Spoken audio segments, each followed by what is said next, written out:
കേരളത്തിൽ നടന്ന ഇപ്പൊ ഈ ഇടക്കാലത്ത് നടന്ന അല്ലെങ്കിൽ ഇപ്പൊ കഴിഞ്ഞ കൊല്ലം അതിനുമ്പത്തെ കൊല്ലം ഇപ്പൊ കഴിഞ്ഞ കൊല്ലം ഇതേ സമയത്താണ് ഇതേ പ്രോഗ്രാമിൽ നമ്മൾ ഇതേ വിഷയം ചർച്ച ചെയ്തു.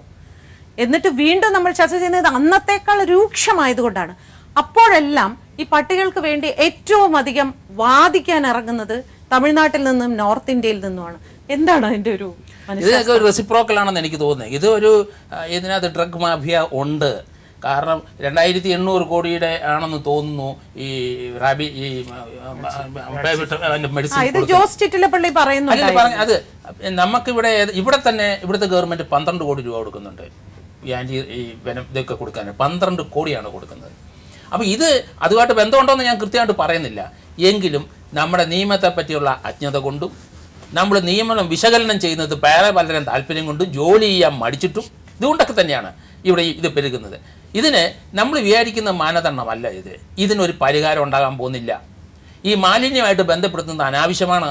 പട്ടി റോട്ടി ഇറങ്ങിയിട്ടുണ്ടെങ്കിൽ അത് ചിലപ്പോൾ മാലിന്യം ഉള്ള കൊമ്പാരങ്ങളെടുത്ത് തിന്നുമായിരിക്കും. അത് ഇതുമായിട്ട് ബന്ധപ്പെടുത്തുന്നത് എന്താണ്? അപ്പം ജോലി ചെയ്യാതിരിക്കാൻ വേണ്ടിയിട്ടാണ് ഞാൻ പറയുന്നത്. അതുപോലെ വെറ്ററിനറിക്കാരോടും ഞാൻ ശക്തമായ എതിർപ്പ് പറയുന്നുണ്ട്. കാരണം അവർക്ക് നിയമപരമായി അവർ കോർപ്പറേഷൻ മേയറോ അല്ലെങ്കിൽ മറ്റൊരു പറയുന്ന ജോലി ചെയ്യാനേ പറ്റുള്ളൂ. അവർക്ക് സ്വന്തമായിട്ടൊന്നും ചെയ്യാൻ പറ്റില്ല വെറ്ററിനറിക്കാർക്ക്. ഇതിനകത്ത് അതെല്ലാവരും മറക്കുന്നത്. എല്ലാ വകുപ്പിനകത്ത് 4 വകുപ്പേ ഉള്ളൂ, അതിലപ്പുറം ഒരു വകുപ്പില്ല. ഒന്ന് ABC ആക്ട് എന്ന് പറയുന്നത്, അത് ബെർത്ത് കൺട്രോളാണ്. ക്രൂവൽറ്റി ടു ആനിമലിനകത്ത് പറയുന്നുണ്ട്. പിന്നെ കോർപ്പറേഷൻ്റെയും മുനിസിപ്പാലിറ്റിയുടെയും പഞ്ചായത്തിൻ്റെ നിയമത്തിനകത്ത് പറയുന്നുള്ളൂ. പിന്നെ പറയുന്നത് പോലീസ് പറയുന്നുണ്ട്.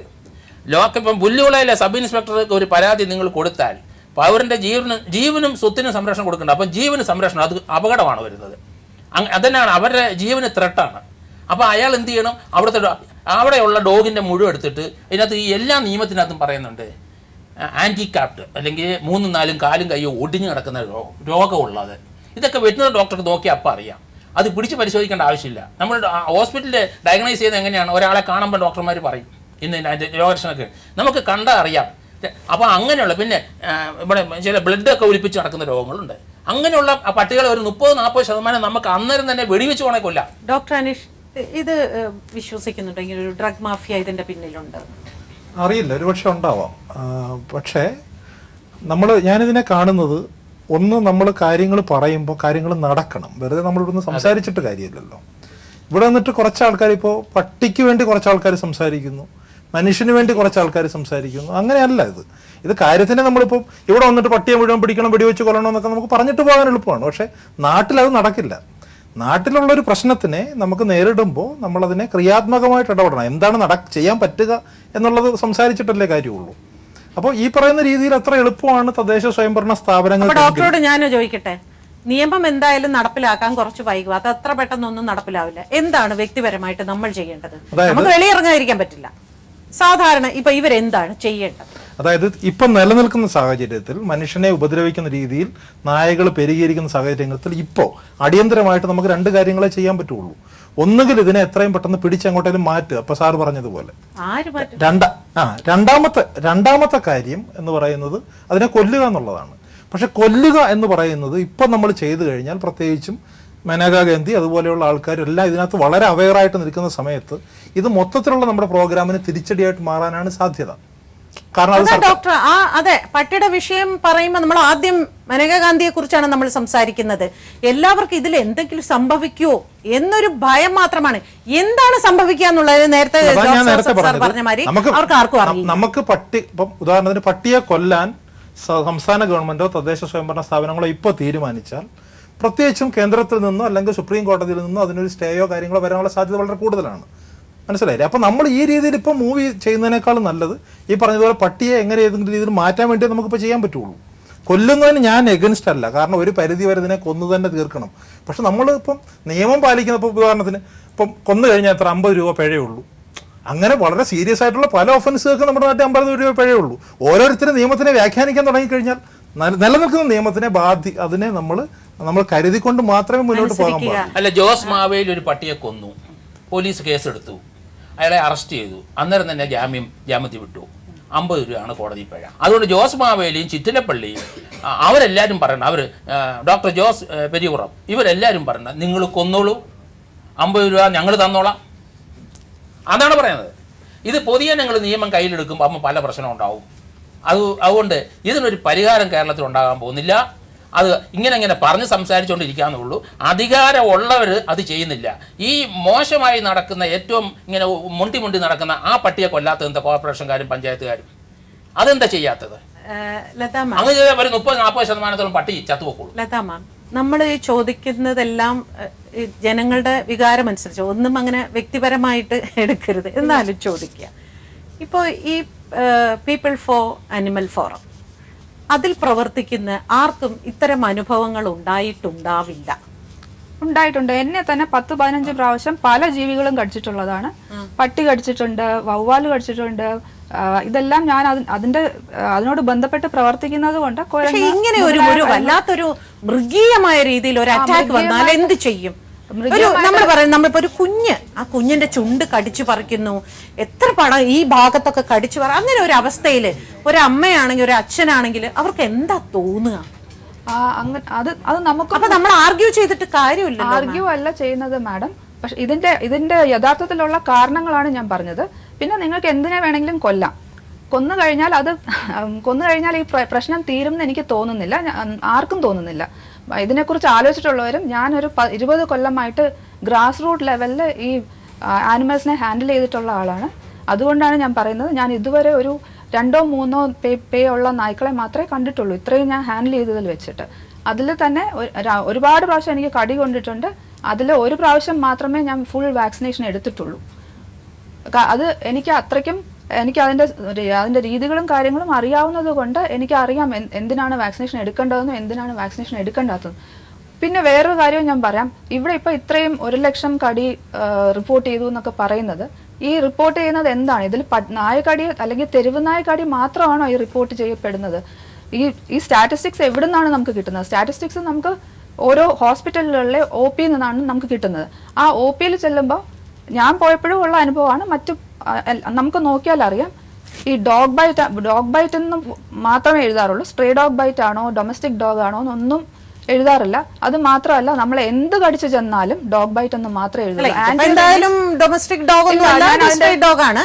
ഡോക്ടർ, സാധാരണഗതിയിൽ ഇങ്ങനെ തെരുവ് പട്ടികളെ കൊണ്ടുവരുമ്പോ ഇവരുടെ ഈ ഓർഗനൈസേഷൻ അവർ വന്ന് കാര്യങ്ങൾ തിരക്കാറുണ്ടോ? ഇതിനകത്ത് പറഞ്ഞ 2-3 കാര്യങ്ങൾ പറയാതിരിക്കാൻ വയ്യ. ഒന്ന്, ഈ നായ്ക്കൾ എന്ന് പറയുന്നത് നമ്മുടെ എക്കോസിസ്റ്റം അല്ലെങ്കിൽ ഫുഡ് ചെയിനിൽ ഉള്ളതേ അല്ല, നമ്മളത് പറഞ്ഞു വരുന്നതാണ്. ഒന്ന്. 2, ഈ നിയമങ്ങളുടെ കാര്യങ്ങൾ പറഞ്ഞതിൽ കേരള സർക്കാർ എടുത്തൊരു വലിയ ശക്തമായ ഒരു തീരുമാനമാണ് 2-3 ദിവസങ്ങൾ പത്രങ്ങളിൽ കാണാൻ കഴിഞ്ഞത്. അതനുസരിച്ച് മൃഗസംരക്ഷണ വകുപ്പ് ശക്തമായിട്ട് മുന്നോട്ട് പോകുമ്പോഴാണ് വെറ്റിനറി ഡോക്ടർമാരുടെ സംഘടന പറഞ്ഞൊരു വാർത്ത ഞാൻ വായിച്ചത്, ഈ നായ്ക്കൾ ആക്രമണകാരികളെ കൊല്ലാൻ ഞങ്ങൾക്ക് കഴിയില്ല എന്നുള്ളത്. കാരണം അവർ പറഞ്ഞത് ആക്രമണകാരികളെ കൊല്ലാൻ നമ്മൾ ചെയ്യില്ലെന്നാണ്. ഒരിക്കലും ഈ പറഞ്ഞ പോലെ പട്ടി ആക്രമിക്കുക എന്നുള്ളത് നമ്മൾ അവിടെ ചെന്ന് പിടിക്കുമ്പോൾ അറിയാൻ പറ്റില്ല, അതല്ല. പക്ഷേ ഡോക്ടർക്ക് കാണുമ്പോൾ അറിയാൻ പറ്റും ഇതിന് എന്ത് അസുഖം ഉണ്ടെന്ന് അറിയാൻ പറ്റും. അസുഖത്തിന് അദ്ദേഹം സർട്ടിഫിക്കറ്റ് കൊടുക്കണം. അത് കേരള സർക്കാർ അങ്ങനെ നിയമം പറഞ്ഞു കഴിഞ്ഞാൽ മൃഗസംരക്ഷണ വകുപ്പ് അതനുസരിച്ചേ പറ്റുള്ളൂ, അല്ലെങ്കിൽ അയാളെ സർവീസിൽ കാണത്തില്ല. അപ്പോൾ ആ നിയമം അനുസരിച്ച് അത് ചെയ്യാൻ പറ്റും, അത് ചെയ്യണമെന്നുള്ളതാണ്. അത് അങ്ങോട്ടുള്ള കാലങ്ങളിൽ ചെയ്യാതിരിക്കാൻ കഴിയില്ല. പിന്നെ ഇപ്പോൾ ഈ ഒരു വിഷയം കൂടുതൽ വന്നത് ഈ സീസൺ ബ്രീഡേഴ്സ് ആയപ്പോഴത്തേക്ക് കന്നിമാസമൊക്കെ വരുന്നു, അതിനുമായിട്ട് ബന്ധപ്പെട്ടാണ് ഈ കൂടുതൽ വയലൻ്റ് ആവുന്നത്. ഇത് കഴിഞ്ഞ് ഇതൊന്ന് മാറി കഴിയുമ്പോഴത്തേക്ക് നമ്മളെല്ലാവരും അങ്ങ് തണുക്കും. പക്ഷേ ഒരു 5 വർഷത്തെ ഒരു പ്രോജക്റ്റായിട്ട് മുന്നോട്ട് കൊണ്ടുപോയാൽ തന്നെ ഇത് നമുക്ക് വിജയിപ്പിച്ചെടുക്കാൻ പറ്റും. ABC മസ്റ്റാണ്, അതിനെ നമുക്കൊന്നും ചെയ്യുന്നില്ല. പക്ഷേ ഇങ്ങനത്തെ അസുഖമുള്ളതിനെ നമ്മൾ ദയവധം ചെയ്തേ പറ്റില്ല, എന്ത് നിയമം ഉണ്ടെങ്കിലും. ഉണ്ട് അങ്ങനെ ചെയ്ത്. ഇപ്പൊ മാഡം ഒരു കാര്യം പറഞ്ഞു, RT ആക്ടിന്റെ കാര്യം പറഞ്ഞു. മാഡം പറഞ്ഞത് ഒരു പരുവത്തിന് അതൊക്കെ ശരിയാണ്. തിരുവനന്തപുരം നഗരസഭയിൽ ഞാനതിന് അങ്ങനെ ഒരു സർട്ടിഫിക്കറ്റ് ഞാൻ കൊടുത്തിട്ടുണ്ട്. കാരണം ഇങ്ങനെ കിട്ടിയതിന് അതിന് എണ്ണം അനുസരിച്ച് ഇവർ എന്നും വിവരാശമാണ് നമുക്ക് നഗരസഭയിൽ. നമ്മുടെ ഒരു വലിയൊരു സാറ് തന്നെയാണ് ഡെയിലി അത് അവിടുത്തെ ക്ലർക്കന്മാരൊക്കെ നിന്നിട്ട് അവരൊക്കെ അങ്ങ് തലവേദനയായി. നമുക്ക് പറയാൻ പറ്റത്തില്ല ഒരു വെറ്റനറിയൻ ആണെന്നുള്ളത്. അദ്ദേഹം ഓരോ കാര്യത്തിന് പത്രത്തിൽ ഏത് വാർത്ത വന്നാലും പറഞ്ഞാൽ എന്നെ പിടിക്കുന്നതിൽ ഒരുപാട് ചോദ്യങ്ങൾ ചോദിക്കും. മനേകാഗാന്ധിയുടെ ഒരാൾ എന്നെ ഫോൺ ചെയ്ത് ഭീഷണിപ്പെടുത്തി രാത്രിയിൽ. ഗൗരി മൗലിക് എന്ന് പറയും, എല്ലാവർക്കും അറിയുന്നതാണ്, ഉത്തരാഖണ്ഡുകാരിയാണ്. നേരിട്ട് പറഞ്ഞാൽ ഈ RT ആക്ട് എടുത്തപ്പോൾ നിങ്ങൾ തെരുവ് നായ്ക്കളെ കൊന്നു, ഞാനത് മറുപടി കൊടുത്തു. സുഖമില്ലാത്തതിനെ വളരെ ഇതായിട്ട് നിന്ന് ആൾക്കാർ ഇത് നമ്മുടെ സ്കോറിൻ്റെ വെച്ച് പറഞ്ഞ് കൊടുത്താണ് നമ്മളതിനെ കൊന്നത്. ഈ അസുഖം ഉള്ളതിനാണ്. അത് നമ്മുടെ പൂന്തറ വെച്ചൊരു കൊച്ചുകുട്ടിയെ മാരകമായി കടിച്ചു കയറി. അന്നിരുന്ന മേയറും ചെയർപേഴ്സണും ശക്തമായിട്ട് പറഞ്ഞു അത് ചെയ്യണമെന്ന് പറയാം. ചെയ്യണമെന്ന് പറയുമ്പോൾ എനിക്ക് ചെയ്യാൻ പറ്റില്ലെന്ന് പറയാൻ പറ്റില്ല, എനിക്ക് മൃഗസ്നേഹമുണ്ട്. പക്ഷേ കുട്ടികളെ ഇങ്ങനെ ചെയ്യുമ്പോൾ നമുക്ക് നോക്കിയിരിക്കാൻ കഴിയില്ല, അല്ലെങ്കിൽ അവിടെ നിന്ന് ഇറങ്ങിപ്പോണം. ഇല്ല മാഡം നമ്മളത് ചെയ്യുമെന്ന് പറഞ്ഞു. അങ്ങനത്തെ രോഗമുള്ളതിനെയും ഇതിങ്ങനത്തെ പ്രശ്നമുള്ളതിനെയൊക്കെ നമ്മളന്ന് ചെയ്തു. അതിനനുസരിച്ചാണ് അവർ പറഞ്ഞ് എന്നെ രാത്രി 9 വിളിച്ച് ഭീഷണിപ്പ്. ആദ്യം ചോദിച്ചു എനിക്ക് അറിയാം ഇവിടെ വന്ന് ഇതിൻ്റെ വിഷയമായിട്ടൊന്ന് ഇത് മനേകാന്തിയാണ് ഓഫീസിൽ നിന്ന് വിളിക്കുന്നത്, ഞാൻ ഗൗരിമാർ. അപ്പോൾ എനിക്കറിയാം എന്താണെന്ന് ചോദിച്ചാൽ പറഞ്ഞു ഇങ്ങനെ പട്ടി. ഞാൻ പറഞ്ഞു കൊന്നത് ശരിയാണ് മാഡം എന്നാണ്. How dare you do it? അപ്പം ഞാൻ പറഞ്ഞു ഇനിയും ഇതേപോലെ കൊച്ചുകുട്ടികളെ കടിച്ചാൽ ഇത് ഞാൻ ചെയ്യും. പിന്നെ എന്തൊക്കെ സംശയം. അപ്പോൾ ഞാൻ ഫോൺ നമ്മൾ സ്ത്രീകൾക്ക് പിന്നെ നമ്മുടെ ബാക്കി ഒന്നും മോശം. ഞാനത് ഫോൺ കട്ട് ചെയ്തു. രാവിലെ അന്ന് 9:00 വിളിക്കുന്നു, 9:25 വിളിക്കുന്നു. രാവിലെ 9:00 എന്നെ അവിടുത്തെ ബ്രഹ്മാനന്ദൻ സാറ് അന്ന് വിജിലൻസ് ഓഫീസറായിരുന്നു. എന്നെ 9:00 വിജിലൻസിന് വരാൻ പറയുന്നു. അന്ന് അവിടെ ഫാക്സ് ചെല്ലുന്നു. It is A shocking news എന്ന് പറഞ്ഞിട്ടാണ് ഫാക്സ് മന്ത്രിക്ക്, വകുപ്പ് മന്ത്രിക്ക്, CM ഉൾപ്പെടെ എല്ലാവരും കൊടുത്ത് ഈ ഡോക്ടർ വിജിലാലിനെ സർവീസിൽ നിന്ന് റിമൂവ് ചെയ്യണമെന്നുണ്ടാണ് കൊടുത്തപ്പോൾ അവിടെ ചെന്നപ്പം കാര്യങ്ങൾ വ്യക്തമായിട്ട് അന്വേഷണത്തിൽ ഫൈൻഡിങ്സിൽ പറഞ്ഞു ഇന്ന പോലെയാണെന്ന് പറഞ്ഞു. ഈ കാര്യങ്ങൾ ഇവർ പറയുന്ന പോലെയല്ല. എല്ലായിടത്തും പറഞ്ഞപ്പോൾ എല്ലാവരും ബോധ്യപ്പെട്ടു. എല്ലാവരും പറഞ്ഞാൽ നിങ്ങൾക്ക് എന്തും സംരക്ഷണം തരും, കാരണം ന്യായമാണ് ചെയ്യുന്നത്, നമ്മൾ തെറ്റല്ല ചെയ്യുന്നത്. അതുകൊണ്ടാണ് ഞാൻ ഇന്നും ഇവിടെ സർവീസ് ഇരിക്കുന്നത്. ഇതെൻ്റെ ഒരു അനുഭവമാണ്. ചർച്ചയിൽ ഒരു ചെറിയ ഇടവേള. പൊതുവെ പൊതുജനത്തിന് അറിഞ്ഞുകൂടാത്തൊരു കാര്യമാണ് എങ്ങനെയാണ് ഈ വന്ധ്യംകരിക്കപ്പെടുന്നത് എന്നുള്ളത്. നമുക്ക് അതിന്റെ ഒരു വിഷ്വൽ കണ്ടിട്ട് ചർച്ചയിലേക്ക് വരാം.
വന്ധ്യംകരിക്കുക എന്ന് പറയുമ്പോൾ അത് ആൺ നായ, ഇവിടുത്തെ നായ പട്ടി അങ്ങനെ വ്യത്യാസമുണ്ടോ? രണ്ടും ഒന്ന് തന്നെയല്ലേ? എനിക്ക് മേയറിനോട് ചോദിക്കാനുള്ള ഒരു ചോദ്യം.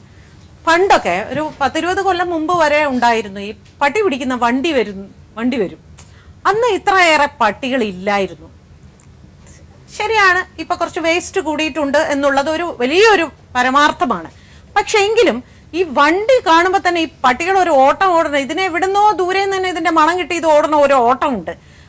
അങ്ങനെ ഒരു ഏർപ്പാട് എന്തുകൊണ്ട് ഈ ഇടക്കാലത്ത് പരിപൂർണം? മറ്റേത് മാസത്തിൽ 1-2 തവണ ഈ വണ്ടികൾ വന്ന് ഈ പട്ടികളെ എല്ലാം കൊണ്ടുപോകുന്ന ഒരു പ്രവണത ഇവിടെ ഒരു ദൗത്യമായി തന്നെ ഇവിടെ നടത്തിയിരുന്നു. എന്തുകൊണ്ടാണ് ഇപ്പൊ അത് ഇല്ലാതെയായത്?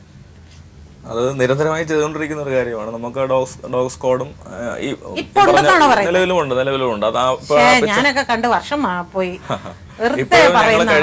കഴിഞ്ഞ ഈ സംഭവത്തിന് ശേഷം 75ഓളം വരുന്ന നായ്ക്കളെ ഈ സംഭവത്തിന് ശേഷം അതിനു മുമ്പും ഡോഗ് സ്ക്വാഡ് ഉണ്ടായിരുന്നു. എല്ലാ സംവിധാനങ്ങളും നിലവിലുമുണ്ട്. അതാണ് ഞാൻ പറഞ്ഞത്. നമ്മൾ ABC ചെയ്ത നായ്ക്കളാണ് കൂടുതലും. നമ്മുടെ തിരുവനന്തപുരം നഗരത്തിന്റെ തമ്പാനൂർ ബസ് സ്റ്റാൻഡ് ആയാലും നമ്മുടെ KSRTC ആയാലും അവിടെ എല്ലാം തന്നെ റെയിൽവേ സ്റ്റേഷൻ ആയാലും അവിടെ എല്ലാം തന്നെ ഉള്ളത് ABC ചെയ്ത നായ്ക്കളാണ്. ഈ ഇത് പോയി ഡോഗ് കാച്ചേഴ്സ് പോയി പട്ടിയെങ്കിൽ പിടിച്ചോണ്ട് വരികയാണോ അതോ എന്തെങ്കിലും പെർമിഷൻ എവിടെങ്കിലും ബന്ധപ്പെട്ട വകുപ്പ് പെർമിഷൻ വാങ്ങിയിട്ടാണോ, പരാതി കിട്ടിയിട്ടാണോ? നമ്മുടെ വെറ്റിനറി ഡോക്ടറുടെ മേൽനോട്ടത്തിലാണ് ഡോഗ് സ്ക്വാഡ് പ്രവർത്തിക്കുന്നത്. അതിന് ബന്ധപ്പെട്ട കോർപ്പറേഷൻ ഓൺ ഡിസിഷൻ ആണോ? ഓൺ ഡിസിഷൻ ആണ്. നമ്മുടെ സ്വന്തം വകയായിട്ടുള്ള വാഹനമുണ്ട്, ഡോഗ് കാച്ചേഴ്സ് ഉണ്ട്. അവർക്ക് നഗരസഭയാണ് ശമ്പളം കൊടുക്കുന്നത്. എല്ലാ വെറ്റിനറി സർജന്റെ മേൽനോട്ടമുണ്ട്, ഹെൽത്ത് ഓഫീസറുടെ സൂപ്പർവിഷൻ ഉണ്ട്. എല്ലാ കാര്യങ്ങളും ആ നിലയിൽ തന്നെ കൈകാര്യം. ഒരുപക്ഷെ ഒരു മാസത്തിൽ 2-3 തവണ ഇത് റെഗുലർ ആയിട്ട് ചെയ്താൽ ഇതൊരു കുറവ് വരാൻ സാധ്യതയില്ലേ? അല്ല, ഈ പിടിക്കുന്ന നായ്ക്കളെ ABC ചെയ്ത് തിരിച്ചു കൊണ്ടുവിടുകയല്ലേ? അത് വേറൊരു പ്രശ്നമല്ലേ? കാരണം ഇപ്പൊ നമ്മള് ഈ വേസ്റ്റ് കൊണ്ട് അക്രമാസക്തരാകുന്നു, മനുഷ്യരെ കടിക്കുന്നു എന്ന് പറയുന്നു. ഈ തിരിച്ചു കൊണ്ട് വിടുമ്പോ ഇത് തന്നെയല്ലേ വാഹന അപകടങ്ങളും ഉണ്ടാക്കുന്നത്? ഇതേ പട്ടികൾ തന്നെയല്ലേ സ്കൂട്ടറിന് കുറുകെ ഓടുന്നു. അപ്പോ ഈ തിരിച്ചു കൊണ്ട് വിടുക എന്നുള്ളതല്ലല്ലോ ഒരു സൊല്യൂഷൻ അല്ലേ? എനിക്ക് സാറിനോട് ചോദിക്കാം. അത് നമ്മളതിനെ എന്നാ അറിയോ, നമുക്കിപ്പോൾ 2.25 ലക്ഷം പട്ടികൾ ഈ തെരുവിലുണ്ട്. അതിനെ കുറച്ച് നേരത്തെ ചെയ്തുകൊണ്ടിരുന്ന ഇത്തരം പ്രശ്നം രൂക്ഷമാകത്തില്ലായിരുന്നു. അതിനിപ്പോൾ എല്ലാവരും ഈ മേനകാന്തിയുടെയും ഈ പുതിയ നിയമം തെറ്റായിട്ട് വ്യാഖ്യാനിച്ചുകൊണ്ട് ഭയപ്പെട്ടിട്ടാണ് ഉദ്യോഗസ്ഥന്മാർ. കേസാവുകയോ പോലീസ് സ്റ്റേഷനിലാവുമോ സസ്പെൻഷൻ ആവുമോ എന്നൊക്കെ പേടിച്ചിട്ടാണ്. മുഖ്യമന്ത്രി എന്തായാലും അടുത്ത ദിവസം നല്ല പ്രസ്താവന നടത്തിയിട്ടുണ്ട്. നമുക്ക് വകുപ്പുകളുണ്ട്, അത് ഇൻ്റർപ്രറ്റ് ചെയ്യുന്നത് പോലെ ഇരിക്കും കാര്യങ്ങൾ. 3-4 വകുപ്പ് കിടപ്പുണ്ട്, അതനുസരിച്ച് കൊല്ലാം. അപ്പം അദ്ദേഹം പറഞ്ഞു, അദ്ദേഹം പ്രായോഗികമായിട്ട് വളരെ പരിജ്ഞാനമുള്ള ആളാണ്. അപ്പം ഇങ്ങനെ മുഴ പോലെ രക്തമൊലിപ്പിച്ച് നടക്കുന്ന പട്ടികളെ, ഈ കാല് മൊണ്ടിയായിട്ട് നടക്കുന്ന കേട്ടില്ലേ, വായിക്കൂടെ അത് ഇത് ഒലിപ്പിച്ച്, അങ്ങനെ ഒത്തിരി രോഗാവസ്ഥയിലുള്ള പട്ടികൾ, അതിനെ കൊല്ലണമെന്ന് തന്നെയാണ് ഈ മേനകാന്തിയുടെ പറയുന്ന ആക്ടിനകത്തും പറഞ്ഞിരിക്കുന്നത്. അത് സെക്ഷൻ 9 ABC ആക്ടിനകത്ത് 10 എല്ലാവരും എടുത്ത് പറയണത് അതിനെ സംരക്ഷിക്കണമെന്ന്. 9 കൃത്യം പറയുന്നുണ്ട് ഇങ്ങനെയുള്ള ഡോഗിനെ കൊല്ലാനാണ് പറയണത്. എന്താ ചെയ്യാത്തത്? ഡോക്ടർ, ഈ vaccination, anti rabies vaccination preventive ആയിട്ട് എടുക്കുന്നുണ്ടല്ലേ? അങ്ങനെ കുറച്ച് ഡോക്ടേഴ്സ്, പ്രത്യേകിച്ചും വെറ്റിനറി ഡോക്ടർമാരാണ് കൂടുതലും ഈ പ്രീ എക്സ്പോഷർ പ്രൊഫൈലാക്സ് എടുക്കുന്നത്. പിന്നെ പട്ടിയെ വളർത്തുന്ന ആളുകൾ, അങ്ങനെയുള്ള ആളുകളൊക്കെ ആണ് ചെയ്തത്. സാധാരണ ജനങ്ങൾക്ക് ഇപ്പോൾ പല കുട്ടികൾക്കും ചെറുതിലേ എടുക്കുന്ന അങ്ങനെ എടുക്കാൻ പാടില്ല. അതായത് നമ്മുടെ നാട്ടിൽ ഒട്ടേറെ വാക്സിൻസ് നമ്മൾ കുട്ടികൾക്ക് കൊടുക്കുന്നുണ്ട്. നമുക്ക് എല്ലാവർക്കും അറിയാം, ഒരു 8-9 വാക്സിൻസ് നമ്മൾ കുട്ടികൾക്ക് കൊടുക്കുന്നുണ്ട്.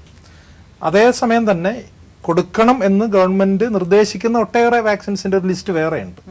അതിനകത്തുള്ള ഒരു വാക്സിനാണ് ഈ പട്ടികടിക്കെതിരെയുള്ള വാക്സിൻ. കാരണം ഇന്ത്യ മഹാരാജ്യത്ത് ഏകദേശം 2.5 കോടിയോളം പട്ടികളുണ്ട് ഇന്ത്യയിൽ മൊത്തം നമ്മൾ നോക്കുമ്പോൾ.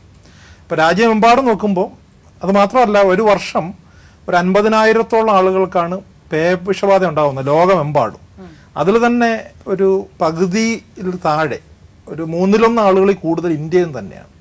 അപ്പോൾ ഇന്ത്യയിൽ താമസിക്കുന്നു എന്നുള്ളത് കൊണ്ട് തന്നെ പേവിഷബാധ ഏൽക്കാനുള്ള സാധ്യത മറ്റു നാടുകളിൽ താമസിക്കുന്നതിനേക്കാൾ കൂടുതലാണ്. അപ്പോൾ അതുകൊണ്ട് ഇങ്ങനൊരു സജഷൻ കേന്ദ്ര ഗവൺമെൻറ്റിൻ്റെ പരിഗണനയിൽ വളരെ കാലം മുമ്പേ ഉള്ളതാണ്. പക്ഷെ ഇതിനകത്തുള്ള പ്രധാനപ്പെട്ട ഒരു കാരണം ഈ കോസ്റ്റ് ഫാക്ടറാണ്. അപ്പോൾ ഈ പറഞ്ഞ രീതിയിൽ വാക്സിൻ ലോബി എന്നൊക്കെ പറഞ്ഞല്ലോ, അവരിപ്പോൾ ഇങ്ങനത്തെ സംഭവം ഇല്ലാഞ്ഞിട്ട് തന്നെ അവർ കോടിക്കണക്കിന് രൂപ ഇന്ത്യയിൽ നിന്ന് ഉണ്ടാക്കുന്നുണ്ട്. ഇങ്ങനെയും കൂടെ വന്നു കഴിഞ്ഞാൽ ഞാൻ അതിലേക്ക് വരാം. അതായത് ഇപ്പം സാറ് നേരത്തെ സൂചിപ്പിച്ചു, നമ്മുടെ KMSCL, Kerala medical service corporation, ഒരു വർഷം പേവിഷബാധയുടെ ചികിത്സയ്ക്ക് വേണ്ടി 12 കോടി രൂപയാണ് കൊടുക്കുന്നത്. പക്ഷേ ഈ വാക്സിനേഷൻ വന്നു കഴിഞ്ഞാൽ വാക്സിനേഷന് മാത്രം അതിനേക്കാളും ചിലവാകും. അപ്പോൾ കോസ്റ്റ് ഫാക്ടറാണ് പ്രധാനപ്പെട്ട കാര്യം. പിന്നെ ചികിത്സയുടെ ചിലവ് എന്ന് പറയുന്നത്, വാക്സിനേഷൻ നമ്മൾ ഒരു കോഴ്സ് വാക്സിൻ, ഒരാൾക്ക് വാക്സിൻ മാത്രമാണ് എടുക്കുന്നതെങ്കിൽ നമ്മുടെ മാർക്കറ്റിൽ ഇപ്പോൾ ഉള്ള വില അനുസരിച്ച് ഒരു കോഴ്സ് എടുത്ത് വരുമ്പോൾ ഒരു 10,000-3,000 രൂപ ചിലവാകും. അതൊരു കാര്യം. അതിൻ്റെ കൂട്ടത്തിൽ ഇമ്മ്യൂണോഗ്ലോബുലിൻ എന്ന് പറഞ്ഞിട്ട് ചില മുറിവ് കുറച്ച് വലുതാണെന്നുണ്ടെങ്കിൽ ഈ മുറിവിന് കുത്തിവയ്ക്കുന്ന കുത്തിവയ്പ്പുണ്ട്. അതിൻ്റെ 2 തരത്തിലുണ്ട്. അത് ഒന്ന് കുതിരയുടെ ശരീരത്തിൽ നിന്ന് എടുക്കുന്ന മരുന്നുണ്ട്, അതിന് കുറച്ച് അലർജി ഉണ്ടാവും. അലർജി ഇല്ലാത്ത മനുഷ്യൻ്റെ ശരീരത്തിൽ നിന്ന് എടുക്കുന്ന മരുന്നുണ്ട്. അതിന് ഒരു വയലിൻ്റെ വില തന്നെ ഒരു 5,000 രൂപയാവും. നല്ല തടിയൊക്കെ ഉള്ള ഒരാളാണെങ്കിൽ ഒരു 10 ml, അതായത് 5 വയൽ മരുന്ന് വേണ്ടി വരും. അങ്ങനെയാണെങ്കിൽ അതിൻ്റെ മാത്രം വില ഒരു 10,000-30,000 രൂപ വരും. അതാണ് സാറ് ഈ ഒരുപാട്. അത് പക്ഷേ ഗവൺമെൻറ് അത് ഫ്രീ ആയിട്ട് കൊടുക്കുന്നില്ല. അത് അത്യാവശ്യമുള്ള ആളുകൾക്ക് ചിലപ്പോൾ വെളിയിൽ നിന്ന് എടുക്കേണ്ടി വരും. അപ്പോൾ ഇതിൻ്റെ കോസ്റ്റ് വളരെ വളരെ കൂടുതലാണ്. അത് മാത്രമല്ല, സർക്കാർ നമ്മൾ നോക്കുമ്പോൾ ഈ KMSCL മൊത്തം ചിലവാക്കുന്ന മരുന്നിൻ്റെ വില എന്ന് വെച്ചാൽ 150 കോടിയാണ്. അതിൽ 12 കോടി പേവിഷബാധയ്ക്കാണ്. ഒരു മരുന്ന് നമ്മൾ മാത്രം എടുക്കുകയാണെങ്കിൽ ഒരു രോഗത്തിന് മാത്രമായിട്ട് ഗവൺമെൻറ് ഓഫ് കേരള ഏറ്റവും കൂടുതൽ പണം ചിലവാക്കുന്നത് പേവിഷബാധയ്ക്കെതിരെയാണ് ഇപ്പോഴും ചിലവാക്കിക്കൊണ്ടിരിക്കുന്നത്. അപ്പോൾ അത് ശരി, എനിക്കൊന്ന് ഗവൺമെന്റ് ആശുപത്രിയിൽ ഫ്രീ ആണ്. ഫ്രീ ആയിട്ട് കൊടുക്കുന്നതിന് വേണ്ടിയിട്ടാണ് ഇത്രയും വലിയ തുക ചിലവാക്കുന്നത്. അപ്പോൾ ഇത് നമ്മൾ മനസ്സിലാക്കേണ്ട ഒരു കാര്യം എന്ന് വെച്ച് കഴിഞ്ഞാൽ, സമൂഹം ഈ പട്ടികടിക്ക് കൊടുക്കുന്ന ഒരു വില എന്ന് പറയുന്നത് ആളുകളുടെ വേദനയുടെ രൂപത്തിലാണെങ്കിലും സർക്കാരിൻ്റെ പൈസയുടെ രൂപത്തിലാണ് ഇത് വളരെ വളരെ കൂടുതലാണ്. ഇതൊരു വലിയ പ്രശ്നമാണ്. നമ്മളിപ്പോൾ ഈ ഒരു പ്രശ്നത്തിനെ ഇല്ലാണ്ടാക്കാൻ നമുക്ക് കഴിഞ്ഞു കഴിഞ്ഞാൽ ഇപ്പം സാമൂഹ്യമായിട്ടുള്ള നേട്ടങ്ങൾക്ക് പുറമെ സാമ്പത്തികമായിട്ട് ഒട്ടനവധി നേട്ടങ്ങളുണ്ട്. ഡോക്ടർക്ക് വ്യക്തിപരമായിട്ട് അറിയാമോ, ഈ മൃഗസ്നേഹികൾ വന്ന് ഇങ്ങനെ പ്രിവെന്റീവ് മെഡിസിൻ എടുത്തിട്ടാണോ അവർ മൃഗത്തിനോട് ഇത്ര സ്നേഹം കാണിക്കുന്നത്? അല്ല, പ്രിവെന്റീവ് മെഡിസിൻസ് കൂടുതലായിട്ട് എടുക്കുന്നത് ഞാൻ വളരെ അപൂർവമായിട്ട് മാത്രമാണ്. ഞാനൊരു മൃഗസ്നേഹിയാണ്, മൃഗങ്ങളെ വളർത്തുന്നു, അത് അങ്ങനെ വന്നെടുക്കുന്നത് കാണുന്നത്. കൂടുതലായിട്ട് പ്രിവെന്റീവ് മെഡിസിൻ എടുക്കാൻ വരുന്നത് കൂടുതൽ വെറ്റിനറി സർജൻസാണ്, വെറ്റിനറി ഡോക്ടർമാരും. പിന്നെ കുറച്ചൊക്കെ ഈ നല്ല കാര്യവിവരമുള്ള പട്ടികളെ വളർത്തുന്ന സാധാരണ നാട്ടുകാർ. ഒരു മൃഗസ്നേഹികളാണോ എന്ന് ചോദിച്ചു കഴിഞ്ഞാൽ അത് സംഘടിത മൃഗസ്നേഹികളല്ല, അവർ മൃഗങ്ങളെ സ്നേഹിക്കുന്നു. അപ്പോൾ ഒരു ഉത്തരവാദിത്തത്തിൻ്റെ ഭാഗമായിട്ട് അവർ വന്നെടുക്കുന്ന ആൾക്കാരുണ്ട്.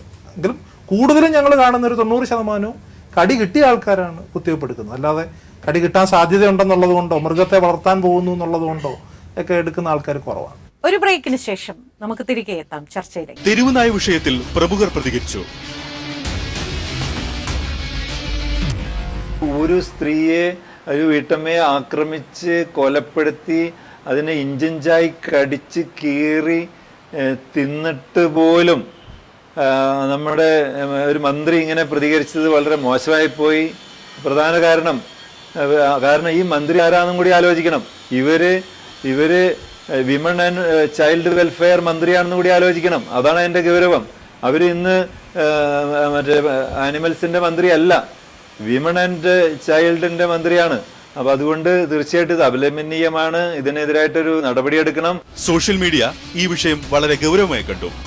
അതിൽ ഏറെ പേരും പ്രതികരിച്ചത് മേനക ഗാന്ധിക്കും രഞ്ജിനി ഹരിദാസിനുമെതിരെയാണ്. സുഹൃത്തുക്കളെ, ഈ വീഡിയോ ഞാൻ മേനക ഗാന്ധിയുടെ കുറച്ച് ടീംസിനും അതേപോലെ രഞ്ജിനി ഹരിദാസ് എന്ന് പറഞ്ഞ ആക്ടർക്കും വേണ്ടിയിട്ട് കൊടുക്കുന്നൊരു വീഡിയോ ആണ്.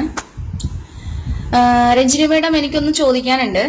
മാഡം പട്ടികളെ കൊല്ലാൻ പാടില്ല എന്ന് പറഞ്ഞിട്ട് ഭയങ്കര പോസ്റ്റും, താങ്കളുടെ വാളിലെ പോസ്റ്റും അതേപോലെ തന്നെ താങ്കളുടെ സംസാരവും എല്ലാം ഞാൻ കേട്ടിരുന്നു. ഒന്ന് ഞാൻ ചോദിക്കട്ടെ, ചേച്ചി ഈ റോട്ടിൽ കൂടെ കാറി പോകുമ്പം ചേച്ചി ഈ പട്ടികളെ കാണുമ്പോൾ ഭയങ്കര സന്തോഷമായിരിക്കും. അതേ പട്ടിക്കുഞ്ഞുങ്ങളെന്ന് പറയാം. ഒരു കൂനയുടെ മുമ്പിൽ, അതായത് ഒരു വേസ്റ്റ് കൂനയുടെ മുമ്പിൽ കുറെ പട്ടികൾ നിൽക്കുന്നുണ്ട്. ആ പട്ടികളുടെ ഇടയിലേക്ക് ഒരു 5 മിനിറ്റ് ചേച്ചിക്കൊന്ന് ഇറങ്ങി നിൽക്കാൻ പറ്റുമോ? അങ്ങനെ നിൽക്കുമെങ്കിൽ ഞാൻ പറഞ്ഞത് നിങ്ങൾക്ക് പട്ടികളോട് ഭയങ്കര സ്നേഹമാണ്. അല്ലാതെ നാട്ടുകാർക്ക് ഉപദ്രവം ഉണ്ടാക്കുന്ന, നാട്ടുകാരെ പിച്ച് ചീന്തുന്ന, കുഞ്ഞു കൊച്ചുങ്ങളെ പോലും വെറുതെ വിടാതെ പിച്ച് ചീന്തുന്ന പട്ടികളെ കൊല്ലുന്നതിന് വേണ്ടിയിട്ട് നിങ്ങൾ ഈ വീരവാദം മുഴക്കുന്നത് എന്തിനു വേണ്ടിയിട്ടാണ്? ഇവിടെ രാത്രികാലങ്ങളിൽ പട്ടിയുടെ ശല്യം കൂടുതലാണ്. മക്കൾക്ക് കിടക്കാനോ അല്ലെങ്കിൽ അവർക്ക് പുറത്തിറങ്ങി നടക്കാനോ പറ്റാത്ത ഒരവസ്ഥയാണ്. കുട്ടികൾക്ക് പകല് പുറത്തുനിന്ന് ഇറങ്ങി കളിക്കാനൊന്നും പറ്റത്തില്ല. പിന്നെ ഇവിടെ എല്ലാം കുട്ടികളുള്ള വീടുകളാണ്, കുട്ടികളില്ലാത്ത വീടുകളൊന്നും ഇല്ല. ഞങ്ങൾക്ക് രാത്രിയാകുമ്പോൾ ഇവിടെ ഇറങ്ങി പൈപ്പിന്റെ മുട്ടിറങ്ങി വെള്ളം എടുക്കാനോ ഒന്നിനും ഒരു സൗകര്യമില്ല. ഈ പട്ടി ശല്യം, ഒരു മനുഷ്യന്റെ ഒരു അടിയുള്ള ഒരു പട്ടിയുടെ കടിയേറ്റ എന്തൊക്കെ സംഭവിക്കുന്ന അറിയുമോ? എത്ര പേര് ആശുപത്രിയിൽ കിടക്കുന്നെന്ന് അറിയാമോ? മൃഗസ്നേഹികൾക്ക് വളർത്തണമെങ്കിൽ അവർ വീട്ടിൽ അതിനെ സുരക്ഷിതമായിട്ട് കൊണ്ടുപോയി അവര് പാർപ്പിക്കട്ടെ. അല്ലാതെ എന്തിനാ നാട്ടുകാരെ കൊല്ലാൻ വേണ്ടിയിട്ട് ഇങ്ങനെ കിടക്കുന്നത്? പൗരജീവിതത്തിന് തടസ്സമാവുന്ന എന്തും കാര്യം എന്ന് വെച്ചാൽ, സാധാരണ പൗരജീവിതത്തിന് തടസ്സമാവുന്ന എന്തും നിയമപ്രകാരം പോയില്ലെന്നുണ്ടെങ്കിൽ അതിന് വേണ്ടുന്ന വഴി എവിടെ സ്വീകരിക്കണമെന്ന് വെച്ചാൽ ആ വ്യക്തികളെ സമീപിക്കുകയും അതിനെ ലഘൂകരിക്കുകയും സ്വൈരജീവിതം മുന്നോട്ട് കൊണ്ടുപോകാനുള്ള അവസരം ഉണ്ടാക്കും. സാമൂഹ്യ വിരുദ്ധരായ കുറേ മൃഗസ്നേഹികളുണ്ട് ഇവിടെ കേരളത്തിൽ. മനുഷ്യന് ജീവന് വിലയില്ല, പട്ടിക്കാണ് വില ഇവിടെ. പരിഹാരം എന്ന് പറഞ്ഞാൽ പിടിച്ച് കൊല്ലുക, അതിനെ കുത്തിവെച്ച് കൊല്ലുക. അല്ലെങ്കിൽ ഈ മൃഗസ്നേഹികളായ അവരുടെ നാട്ടിലേക്ക് ട്രക്കിൽ കയറ്റി കൊണ്ട് വിടുക. നമ്മളിപ്പോ ഇവരുടെ എല്ലാം സങ്കടങ്ങളും പരാതികളും നമ്മൾ നേരിട്ട് കേട്ടു. കഴിഞ്ഞ 10-15 ദിവസമായിട്ട് നമ്മൾ പത്രങ്ങളിലും ടെലിവിഷനിൽ കൂടെയും നമ്മൾ കാണുന്നു. ഒരു പീപ്പിൾ ഫോർ അനിമൽ ഫോറത്തിന്റെ വ്യക്തി എന്നുള്ള നിലയ്ക്ക് എന്താണ് ഇവരോട് നിങ്ങൾക്ക് തോന്നുന്നൊരു? ഇവരോട് എനിക്ക് ശരിക്കും പറഞ്ഞാൽ അനുകമ്പയും സഹതാപവും തോന്നുന്നുണ്ട്. കാരണം ഇവർക്കിത് അനുഭവിക്കേണ്ടി വരുന്നു. ശരിക്കും എനിക്ക് സന്ദേശം കൊടുക്കാനുള്ളത് നമ്മുടെ സർക്കാരിനോടും മറ്റുള്ള അതോറിറ്റീസിനോടുമാണ്. കാരണം ഇത്രയും നാൾ നമ്മൾ ഒന്നും ചെയ്യാതെ ഇരുന്നു, എന്നിട്ട് പെട്ടെന്ന് ഇങ്ങനൊരു പ്രശ്നം ഉണ്ടായപ്പോഴത്തേക്കും എല്ലാത്തിനെയും കൊന്നാലേ പറ്റുള്ളൂ എന്നൊക്കെ ആണ് പറയുന്നത്. അത് എത്രമാത്രം നടക്കുമെന്നോ എത്രമാത്രം പ്രാക്ടിക്കൽ ആണെന്നോ ഒന്നും ചിന്തിക്കുന്നില്ല. ഓക്കെ, അങ്ങനെ ചെയ്യുകയാണെങ്കിൽ അതിൻ്റെ ഭവിഷ്യത്തുകൾ എന്താണെന്നും ചിന്തിക്കുന്നില്ല. പക്ഷേ നമ്മളെ ഓരോ തവണ ഇതുപോലെ ഒരു ഇഷ്യൂ ഉണ്ടാകുമ്പോൾ ഇവിടെ വന്ന് ചർച്ച ചെയ്യുന്നതല്ലാതെ അതിനുശേഷം ഒരു നടപടിയും എടുക്കുന്നതായിട്ട് കാണുന്നില്ല. എനിക്ക് ആകെ കൊടുക്കാനുള്ളൊരു സന്ദേശം എന്ന് വെച്ചാൽ, ഇനിയെങ്കിലും സിസ്റ്റമാറ്റിക് ആയിട്ട് ഒരുപാട് കാര്യങ്ങൾ ചെയ്താൽ മാത്രമേ നമുക്ക് ഇതിനൊരു പരിഹാരം. ഒന്നാമത്തെ കാര്യം എന്താ അറിയോ, ആളുകൾക്ക് നിയമം എന്താണ് എനിക്ക് തരാൻ പോണ ശിക്ഷ എന്ന ഭയമുള്ളത് കൊണ്ട് മാത്രമാണ് പട്ടികളെ അടിച്ചു കൊല്ലാത്തത്. അതല്ലാത്ത പക്ഷം എല്ലാവരും ഇതിനെ അടിച്ചു കൊന്നേനെ. ഞാൻ ചോദിക്കട്ടെ, ഇപ്പൊ എനിക്കൊരു പ്രശ്നം വന്നു, ഞാൻ എന്നെ അറ്റാക്ക് ചെയ്യുന്നു മനസ്സിലായപ്പോൾ ഞാൻ പട്ടിയെ കൊന്നു എന്നിരിക്കട്ടെ, അല്ലാതെ എനിക്കെതിരായിട്ടായിരിക്കും ഇല്ലേ രംഗത്തിറങ്ങുക, അല്ലാതെ എന്നെ സപ്പോർട്ട് ചെയ്തിട്ടായിരിക്കും. ഇല്ല, ഞങ്ങൾ ഇല്ല എടാ, ഞാൻ എന്താ ചെയ്യേണ്ടത്? എന്റെ സംരക്ഷണത്തിന് ഞാൻ എന്താ ചെയ്യണം? എന്തായാലും ഗവൺമെന്റ് ഉടനെ ഒരു തീരുമാനമൊന്നും ഇത് ഉണ്ടാവില്ല. ഇതിപ്പോ കാലക്രമേണ പതുക്കെ നടക്കുള്ളൂ. അപ്പൊ ഞാൻ എന്ത് ചെയ്യണം? ഞാൻ അവരെ വിടാം, ഇവരിൽ ഒരാളാണ് ഞാനെന്നിരിക്കട്ടെ, ഞാൻ എന്താ ചെയ്യേണ്ടത്? ഇല്ല, നമ്മൾ പറയുന്ന അങ്ങനല്ല. സെൽഫ് ഡിഫെൻസിൽ കൊല്ലുന്നത് അത് സ്വാഭാവികമാണ്. നമ്മളിപ്പോൾ എന്നെ അറ്റാക്ക് ചെയ്യാൻ എന്തെങ്കിലും വന്നാൽ ഞാൻ ചിലപ്പം സെൽഫ് ഡിഫെൻസിൽ എന്തെങ്കിലും ചെയ്തു തരും. പക്ഷെ അങ്ങനെയല്ല, നമ്മൾ പറയുന്ന സിസ്റ്റമാറ്റിക് ആയിട്ട് ഇങ്ങനെ ഒരു എന്താ പറയുക ഇഷ്യൂ ഇല്ലാത്ത സ്ഥലത്ത് പോയിട്ട് വെറുതെ കൊല്ലുന്ന കാര്യമാണ് നമ്മൾ പറയുന്നത്. അങ്ങനെ അല്ലാത്ത ഒരിടത്തും നമ്മൾ നടന്നു പോകുമ്പോ ആരും ഒരു പട്ടി എന്നാ പിന്നെ കൊന്നുകളയാം അങ്ങനെ ആരും ചെയ്യുന്നില്ലല്ലോ. 6 മാസം 1 വർഷമെങ്കിലും ഈ ഗവൺമെന്റ് ഈ നിയമം കൊണ്ടുവരുന്നതിന് മുമ്പ് തന്നെ ഈ പുല്ലുവിള ഇടവകയിലുള്ള 3/4 ജനങ്ങൾ ഈ നായ്ക്കിരയായിരിക്കും. ഈ ഡെയ്സിയും ഈ ശിലുവമ്മായും ഇരയായതിനു ശേഷം തന്നെ പുല്ലുവിള ഇടകൾ ഇനി അനവധി ജനങ്ങളെ ഈ നായ ആക്രമിച്ചിട്ടുണ്ട്. ഇപ്പൊ മേയർ കുറച്ചു മുമ്പേ പറഞ്ഞു ഇപ്പോഴും പട്ടിപിടുത്തം എന്നത് ഇപ്പോഴും നടക്കുന്നുണ്ട്. നിങ്ങളുടെ അവിടെ എപ്പോഴെങ്കിലും വന്നിട്ടുണ്ട്? ഇപ്പോഴല്ല, സാധാരണ അങ്ങനെ മുമ്പ് വന്നിട്ടില്ല. ഇഷ്യൂ വന്നതിന് ശേഷമാണ് പട്ടിപിടുത്തക്കാരുടെ അത് വന്നിട്ടുള്ളത്, അല്ലാതെ പട്ടിപിടുത്തക്കാരവിടെ വന്നിട്ടില്ല. മേഡം സാധാരണ പറയും പട്ടിപിടുത്തക്കാർ വരുന്നുണ്ട് വന്നു. അതല്ല അവിടെ നടക്കുന്നത്. നമ്മളൊരു മത്സ്യത്തൊഴിലാളിയുടെ ഭാര്യമാരാണ്. നമുക്ക് ചെറിയ ഐറ്റനങ്ങളുണ്ട്, വലിയ ഐറ്റനങ്ങളുണ്ട്, മീൻ പിടിക്കുന്ന ഉപകരണങ്ങളാണിതെല്ലാം. 2 മണിക്ക് പോകുന്നവരുണ്ട്, 10 മണിക്ക് പോകുന്നവരുണ്ട്, വെളുപ്പിൽ 2 മണിക്ക് പോകുന്നവരുണ്ട്. ഈ ഭർത്താക്കന്മാർ കൊണ്ടുവരുന്ന മത്സ്യം അത് വാരിയെടുക്കുന്നത് നമ്മളാണ് പോയി. നേരം വെളുത്താണ് അത് ബിസിനസ് ചെയ്യുന്നത്. ഇപ്പം നമുക്കിത് പറഞ്ഞതിൻ്റെ സ്ഥിതിക്ക് ഒരു പരിഹാരം ഉണ്ടാക്കുക എന്ന് പറയുന്നതിനെ കാത്തിരിക്കാൻ നമ്മളെ കൊണ്ട് പറ്റിയില്ല. എത്ര പേരാ ഇന്ന് ഉപകരണം വച്ചിട്ടിരിക്കുന്നു, മത്സ്യം പിടിക്കാൻ പോകാതിരുന്നു. കുട്ടികൾ സ്കൂളിൽ നിന്ന് വന്ന് കുട്ടികൾക്ക് അവിടെ കളിക്കാൻ പോലും സൗകര്യമില്ല, പട്ടികൾ അവിടെ കിടക്കുന്നത്. ഇതിനൊരു പരിഹാരം ഉണ്ടാക്കാന്ന് പറഞ്ഞാൽ നമ്മൾ എത്ര നാൾ വരെ കാത്തിരിക്കാനാ? വേറൊരു പരാമർശം കേട്ടിരുന്നു, നിങ്ങൾ ഇങ്ങനെ കല്ലെറിയുന്നത് കല്ലെടുത്ത് എറിയുന്നത് കൊണ്ടാണ് പട്ടി ഇങ്ങോട്ട് ആക്രമിക്കുന്നത് എന്നൊരു വിമർശനം ഉണ്ടായിരുന്നു. ആ മൃഗങ്ങള് സാക്ഷാൽ മൃഗങ്ങൾ വന്ന് നിന്നാ പിന്നെ നമ്മളെ നോക്കി കുരയ്ക്കുമ്പോൾ നമ്മൾ എന്താ ചെയ്യും? കാലും കൈ വെച്ച് കൊടുക്കുമോ കടിക്കാൻ? കല്ലെടുത്ത് കാണുന്നതിൽ എന്തെങ്കിലും ഈർക്കലോ കല്ലോ മടലോ കൊണ്ട് തന്നെ എറിഞ്ഞങ്ങ് കൊടുക്കും. കുറച്ചു കാലം മുമ്പ് നമ്മുടെ നാട്ടിൽ വളരെ വ്യാപകമായിട്ട് ഈ തമ്പാക്ക്, ശംഭു എന്നൊക്കെ പറഞ്ഞിട്ട് ചില പുകയില ഉൽപ്പന്നങ്ങളൊക്കെ ഉപയോഗിച്ചിട്ടുണ്ട്. അത് നമ്മുടെ കേരള സർക്കാർ ഒരു നിയമത്തിലൂടെ, ഒരു ഓഫീസ് ഓർഡറിലൂടെ അത് ഇല്ലാണ്ടാക്കി. അപ്പം അങ്ങനെയുള്ള ഒരു നമ്മളിപ്പം നിലനിൽക്കുന്ന നിയമങ്ങളെ ഒഫൻഡ് ചെയ്യാതെ ഈ രീതിയിലുള്ള ഒരു നിർദ്ദേശത്തിലൂടെ മാത്രമേ നമുക്ക് എന്തെങ്കിലും ചെയ്യാൻ പറ്റുള്ളൂ. അതെ, അത് ആ രീതിയിൽ തന്നെ വരണം. അല്ലാതെ നമ്മളിപ്പോൾ ആളുകളോട് നിങ്ങൾ പട്ടിയെ കൊല്ലൂ എന്നൊക്കെ പറയുന്ന ഒരു അരക്ഷിതമായിട്ടുള്ള അവസ്ഥയിലേക്ക് കാര്യങ്ങൾ നീങ്ങുന്നതിനിടയാക്കും എന്നെനിക്ക് തോന്നുന്നു. അപ്പോൾ ഈ രീതിയിലുള്ള ഒരു കാര്യം വേണം. പിന്നെ അതിൻ്റെ കൂട്ടത്തിൽ ഇപ്പം സൂചിപ്പിച്ചതുപോലെ മാലിന്യം, മറ്റൊരുപാട് പ്രശ്നങ്ങൾ ഇവിടെ ഉണ്ട്. പട്ടിയെ കൊന്നതുകൊണ്ട് തീരുന്ന ഒരു പ്രശ്നമല്ല ഇത്. അപ്പോൾ അതുകൊണ്ട് അതും കൂടി മനസ്സിൽ വെച്ചിട്ടുകൊണ്ടാണ് നമ്മൾ നീങ്ങാനെന്ന് എനിക്ക് തോന്നുന്നു. ഒരു സ്റ്റേറ്റ് ആക്ട് നമുക്ക് എന്തുകൊണ്ട് ഉണ്ടാക്കിക്കൂടാ? ഇത് 3-4 വകുപ്പിനകത്ത് കിടക്കുന്നതെല്ലാം കോടീകരിച്ചിട്ട് സംസ്ഥാന ലെവലിൽ ഒരു പുതിയ ആക്ട്, ഒരു നിയമമാണ് നടത്തിക്കുക. കൊല്ലാനുള്ളതിനെ കൊല്ലുക, അല്ലാതെ സംരക്ഷിക്കാനുള്ള സംരക്ഷിക്കുക. കോർപ്പറേഷന്റെ ഭാഗത്തു നിന്നോ സർക്കാരിന്റെ ഭാഗത്തു നിന്നോ ഒരു തീരുമാനം എടുക്കാൻ വൈകും തോറും, അല്ലെങ്കിൽ ഇതിനൊരു പ്രതിവിധി വൈകും തോറും ജനം നിയമം കയ്യിലെടുത്താൽ എന്ത് ചെയ്യാൻ പറ്റും? അക്രമകാരികളായിട്ടുള്ളതിനും രോഗം വന്നതിനെയും ആ നിലയിൽ തന്നെ കൈകാര്യം ചെയ്യുക എന്നുള്ളതാണ് കോർപ്പറേഷൻ ചെയ്യാൻ കഴിയുന്നത്. ആ കാര്യങ്ങൾ ജനങ്ങൾക്ക് വേണ്ടി ചെയ്യുന്നതിന് ഭരണ സംവിധാനങ്ങൾ തയ്യാറാണ്. ഇപ്പൊ അദ്ദേഹം പറഞ്ഞ പോലെ ഒരു നിയമനിർമ്മാണം കൊണ്ടുവരാൻ കോർപ്പറേഷൻ ശ്രമിക്കുന്നുണ്ടോ? അതിന്റെ ചർച്ച എന്തെങ്കിലും? സംസ്ഥാന സർക്കാരും കേന്ദ്ര സർക്കാരുമാണ് അതിന് മുൻകൈ എടുക്കേണ്ടത്. അപ്പൊ ഇതെന്തായാലും ഇന്ന് ജനങ്ങള് ആകെ വയലന്റ് ആയിരിക്കുകയാണ്, പരിഭ്രാന്തരാണ്, നിസ്സഹായാവസ്ഥയിലാണ്. ഒരുപാട് പ്രശ്നങ്ങൾ ജനങ്ങളാണ് ഫേസ് ചെയ്യുന്നത്, അല്ലെ? ഈ പറയുന്ന സർക്കാർ ഉദ്യോഗസ്ഥന്മാരാകട്ടെ അല്ലെങ്കിൽ മറ്റുള്ളവരാകട്ടെ ഈ പറയുന്ന ജനങ്ങളുടെ ആശങ്ക പരിഹരിക്കും എന്ന് വളരെ വ്യക്തമായി തദ്ദേശ സ്വയംഭരണ സ്ഥാപനങ്ങളും സർക്കാരും ഒന്നടങ്കം പറഞ്ഞു കഴിഞ്ഞു. ചെയ്യില്ലെന്നാരാ പറയുന്നത്? ഒരു ബ്രേക്കിന് ശേഷം നമുക്ക് വീണ്ടും വരാം. എനിക്ക് ലതാ മാഡത്തിനോട് ചോദിക്കാനൊരു കാര്യം. ഒരു പക്ഷേ സർക്കാർ തീരുമാനമെടുക്കുകയാണ് ഇങ്ങനെയുള്ള ഘട്ടത്തിൽ ഇത്തരത്തിലുള്ള പട്ടികളെ കൊല്ലാനാണ് തീരുമാനിക്കുന്നെങ്കിൽ നിങ്ങൾ പീപ്പിൾ ഫോർ അനിമൽ ഫോർ നിങ്ങൾ എങ്ങനെയായിരിക്കും അത് പ്രതികരിക്കുന്നത്? ഞങ്ങൾക്ക് പ്രത്യേകിച്ച് പ്രതികരിക്കാൻ ഒന്നുമില്ല. ഞങ്ങൾ അതിനനുസരിച്ച് പിന്നെയും ഞങ്ങളെ കൊണ്ട് കഴിയുന്നത് പോലെയുള്ള പ്രവർത്തനങ്ങൾ കണ്ടിന്യൂ ചെയ്തുകൊണ്ടിരിക്കും. അതായത് പട്ടികളെ കൊന്ന് എന്താ പറയുക പേവിഷബാധ കംപ്ലീറ്റ് ആയിട്ട് തടയാൻ പറ്റുമെങ്കിൽ അതങ്ങനെ ആയിക്കൊള്ളട്ടെ. അത് നമുക്ക് സമയമല്ലേ പറയുള്ളൂ. പട്ടിയെ കൊല്ലുക എന്നുള്ളതല്ലാതെ മറ്റെന്ത് പ്രതിവിധിയാണ്? ഏതൊരു പ്രതിവിധിയില്ല. നമ്മൾ ഇനി നിയമം നടപ്പാക്കി വരാൻ കാലങ്ങളെടുക്കും.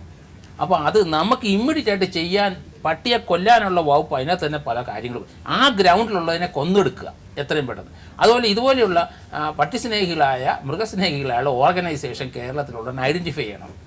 മുഴുവൻ ആൾക്കാർ എവിടെയൊക്കെ ഓരോ പഞ്ചായത്തിലുള്ള ഇതുപോലുള്ള സംഘടനകൾ ഐഡൻറ്റിഫൈ ചെയ്തിട്ട് ആ പഞ്ചായത്തിൻ്റെ പ്രവർത്തനം അങ്ങനെ വന്ധീകരിച്ച ഇതിനെ അവരെ ഏൽപ്പിക്കുക. അതിന് ഫണ്ടും കൊടുത്തോ അവർക്ക്. കാരണം അവർക്ക് ഓൾറെഡി പ്രപ്പോസൽ ഞങ്ങളുടെ പഞ്ചായത്തിൽ ഞങ്ങൾ അത് പ്രപ്പോസൽ കൊടുക്കണം, അവർക്ക് പൈസയും കൊടുക്കുക, കാരണം അവർ സംരക്ഷിച്ചോളൂ. അതുപോലെ വേസ്റ്റ് എടുക്കാൻ ഇതുപോലെ ആളുണ്ടെങ്കിൽ അവരെയും നമ്മൾ ഫണ്ട് കൊടുക്കാം. അതല്ലേ നല്ല ഇതിന് പോലും. കാരണം അങ്ങനെ ആൾക്കാരുണ്ടല്ലോ, മൃഗസ്നേഹികളെ ആൾക്കാർ ധാരാളം ഉണ്ട്, അതിന് ഓർഗനൈസേഷൻ ഉണ്ട്, NGO-കാരാണ്. അപ്പോൾ അവർക്ക് ഫണ്ട് കൊടുക്കാൻ പറ്റുന്നെങ്കിൽ കൊടുക്കുക. ഇപ്പോൾ ഈ കുട്ടി തന്നെ ഏതായാലും അവിടെ കുറച്ച് 10 സെൻറ്റിനകത്ത് കുറച്ചെണ്ണത്തിനെ വളർത്തുന്നുണ്ട്. അങ്ങനെ താല്പര്യമുള്ളവർ സംരക്ഷിച്ചു. പക്ഷേ റോഡിലെ ഈ തെരുവ് നായ്ക്കളുടെ എണ്ണം കുറച്ചേ പറ്റൂ. പത്രോസിയ അമ്മയ്ക്ക് പറ്റിയ ഒരു അപകടം നേരിൽ കണ്ട ഒരു വ്യക്തിയാണ്. എന്താണ് പറയാനുള്ളത്? നേരിൽ കണ്ടെന്ന് വെച്ചാൽ ഇത് അപകടകാരിയാണ്. നായ്ക്കൂട്ടങ്ങൾ, ഒരു കൂട്ടം നായ്ക്കൂട്ടങ്ങളാണ് അമ്മയെ പിന്തുടർന്ന് കടിച്ചുകൊണ്ടിരുന്നത്.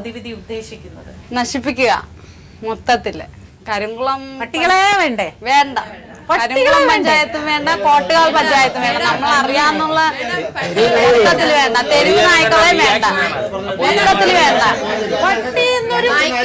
വേണ്ടേ? വേണ്ട. നായ്ക്കൾ ആവശ്യമുണ്ടെങ്കിൽ മേഡത്തിനോ മേനകാ ഗാന്ധിക്കോ ഞങ്ങളുടെ നാട്ടിൽ നിന്ന് പിടിച്ചവർ നായ്ക്കളാണോ ഇലക്ഷൻ വരുമ്പോൾ അവരാണോ നിൽക്കുന്നത്? ജനങ്ങളല്ലേ അങ്ങോട്ട് കയറ്റി അയച്ചോട്ടെ. ലതാ മേഡത്തിനും അവിടെ മേനകാ ഗാന്ധിക്കും ഞങ്ങൾക്കായിട്ട് വേണ്ട വേണം. ഈ നായ്ക്കളെ തയ്യാറാണ്. അതാണ് അതിന്റെ ചുരുക്കം. നായ്ക്കള് തെരുവിലല്ല വേണ്ടത്, തെരുവിലല്ല നായ്ക്കൾ. വീട്ടിൽ വളർത്തുന്ന നായ്ക്കള് വീട്ടിലുള്ളവരെ കടിക്കുന്നു. വീട്ടിൽ വളർത്തിക്കോട്ടെ, അതിന് വകുപ്പുണ്ട് പഞ്ചായത്തിൽ. വീട്ടിൽ ഞങ്ങൾക്കായിട്ട് ഈ പട്ടിയെന്ന ജാതി വേണ്ട. അവര് പറയുക പട്ടികളെ വളർത്തുക, പട്ടികളെ സംരക്ഷിക്കുക. കേന്ദ്ര ഗവൺമെന്റ് പറഞ്ഞ നിങ്ങളുടെ കുഴപ്പം കൊണ്ടാണ് പട്ടി. എന്താ ഞങ്ങളുടെ കുഴപ്പം? ഞങ്ങളിപ്പോ പട്ടിക്ക് താഴെ നിന്ന് കൊടുക്കണോ? ഞങ്ങൾക്ക് ജീവിക്കണ്ടേ? ഞങ്ങൾക്ക് വളരണ്ടേ? ഞങ്ങളുടെ വീട്ടിൽ നിന്ന് പുറത്തിറക്കണ്ടേ? മാത്രമേ ലോകത്ത് ജീവിക്കുന്നു. എന്താണ് ഇപ്പൊ ഞങ്ങളുടെ ഏരിയയിൽ സംഭവിച്ചുകൊണ്ടല്ലേ ഈ മീഡിയ മീറ്റിംഗ് എല്ലാം കൂടിയത്? നിങ്ങൾക്ക് സംഭവിക്കാത്തതുകൊണ്ട് നിങ്ങൾക്ക് അറിയില്ല. നിങ്ങളെ പട്ടി വളർത്തുന്നു പറയുന്നു. നിങ്ങൾ എന്താ പട്ടി നിങ്ങൾക്ക് സംഭവിച്ചു? ഞങ്ങൾ പറയുന്നത് പട്ടി വളർത്തണം, ഗവൺമെന്റ് ഒരുപാട് ലൈസൻസ് എടുത്ത് അവര് കൂട്ടിലെടുത്ത് വളർത്തുക. 2 സെന്റ് സ്ഥലത്തിലാണ് അവിടെ തീരദേശവാസികൾ വീട് വെക്കുന്നത്. അവിടെ എങ്ങനെയാണ് ഞങ്ങൾ മാലിന്യങ്ങൾ നിക്ഷേപിക്കാൻ? നിങ്ങളുടെ വീടിന്റെ പരിസരത്തുള്ള ഞങ്ങളുടെ വീടിന്റെ പരിസരത്ത് 2 സെന്റ് സ്ഥലത്തിൽ വീട് 1 സെന്റ് സ്ഥലത്തിൽ എവിടെ ഞങ്ങൾ മാലിന്യങ്ങൾ നിക്ഷേപിക്കാൻ?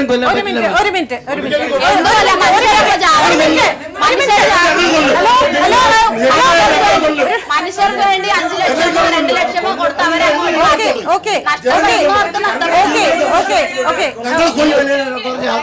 സമ്മതിച്ചു.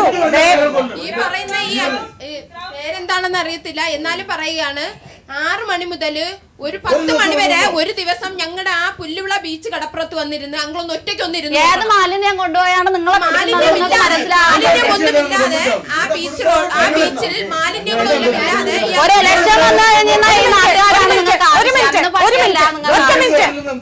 ഒരു മിനിറ്റ് ഞാൻ ചോദിക്കട്ടെ. നമുക്ക്, അതായത് ഞാൻ അവരുടെ ഭാഗത്ത് നിന്നാണ് സംസാരിക്കുന്നത്. നമുക്ക് അപകടകാരി എന്ന് തോന്നുന്ന ഒരു ജീവിയോ ഒരു മനുഷ്യനെയോ നമ്മൾ തിരിച്ച് അറ്റാക്ക് ചെയ്യില്ലേ? ചെയ്യാൻ പാടില്ലേ? എനിക്ക് മനസ്സിലാവണം. ഞാൻ ചോദിക്കട്ടെ, കുളിപ്പിച്ചു കൊണ്ടിരുന്ന ഒരു കുഞ്ഞിനെ പോയി പട്ടി 6 മാസം പ്രായമുള്ള, നിങ്ങൾ പറഞ്ഞു അവർ വേസ്റ്റ് എടുത്ത് മാറ്റിയാൽ മതി, അല്ലെങ്കിൽ അവർ കല്ലെറിയുന്നു, അവർ തിരിച്ചുപദ്ര, ഇതുകൊണ്ടൊക്കെയാണെന്ന് നിങ്ങൾ പറഞ്ഞു. ശരി, നിങ്ങൾ എവിടെയാ താമസിക്കുന്നത്? എവിടെ? തിരുവനന്തപുരം നഗരത്തിൽ. അതെ, നിങ്ങൾക്കാണ് ഇതുപോലെ നിങ്ങളുടെ കുഞ്ഞിന് അല്ലെങ്കിൽ നിങ്ങളുടെ കുടുംബത്തിൽ ഇതുപോലൊരു അവസ്ഥ വന്നാൽ നിങ്ങൾ എന്തായിരിക്കും? എന്നാലും സാരല്ല, ഞാൻ അതിനെ സ്നേഹിക്കും എന്നൊരു തീരുമാനം എടുക്കുമോ? ഇത് വെറുതെ പറയാൻ എളുപ്പമാണ്. ഞാൻ ചോദിക്കും, നിങ്ങൾ ഒരു ഉത്തരം പറയൂ. ഈ 6 മാസമായ കുഞ്ഞിനെ കടിക്കുന്ന പട്ടിയെ എന്ത് ചെയ്യണം? 6 മാസമായ കുഞ്ഞിനെ കുളിപ്പിച്ചുകൊണ്ടിരിക്കുന്നു, അതിന്റെ അമ്മൂമ്മ കുളിപ്പിച്ചുകൊണ്ടിരിക്കുന്നു. ആ കുളിപ്പിച്ചുകൊണ്ടിരിക്കുന്ന സ്ഥലത്ത് എന്നാണ് ഈ പട്ടി കയറി ആ കുഞ്ഞിനെ കടിക്കുന്നത്. എന്താണ് ചെയ്യേണ്ടത് സഹോദര? ശ്രദ്ധക്കുറവുണ്ടോ?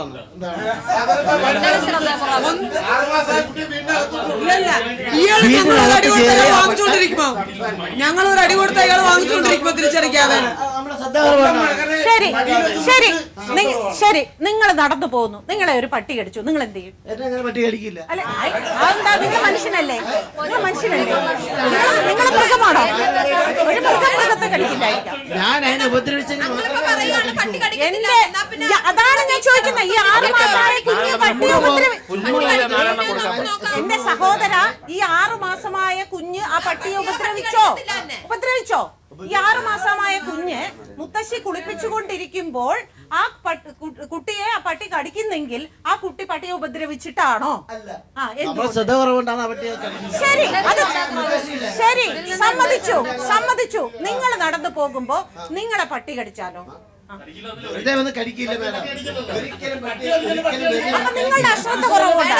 നിങ്ങളുടെ അശ്രദ്ധ കുറവുകൊണ്ടാണെന്ന് നിങ്ങൾക്കറിയാം. നിങ്ങളുടെ ശ്രദ്ധ കുറവുകൊണ്ടാണെന്ന് നിങ്ങൾ വിചാരിക്കോ? തീർച്ചയായിട്ടും.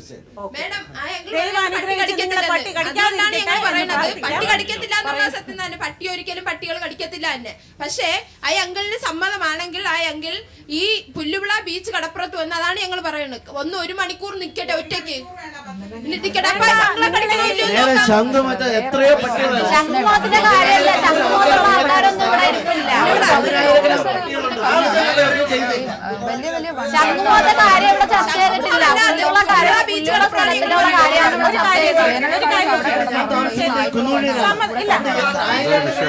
സമ്മതിച്ചു. അവർ പറയുന്ന ഒരു വികാരം നിങ്ങൾ മനസ്സിലാക്കണം.